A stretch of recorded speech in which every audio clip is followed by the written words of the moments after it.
I'm first going to make myself a sled to use at the table saw, and my goal here is to make a sled where I can utilize Microjig's dovetail clamps, which will give me a ton of versatility. I grabbed some scraps, then drew out a grid of my choice. These are just on 3-inch spacing.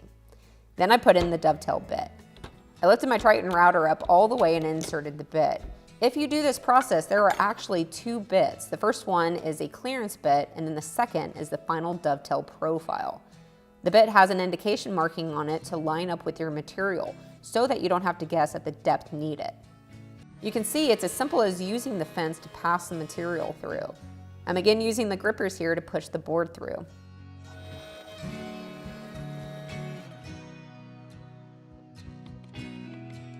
With that made, now I just need to mount it on a track that fits my table saw. In the past, I've used plywood, but Microjig has come out with this nifty universal runner that works on a wedge design. It's made up of 2 parts that's narrow and then can expand out. This way it can fit perfectly in any T-slot. Once I got my fit just right, I attached my sled to it, and I was finally ready to start making cuts.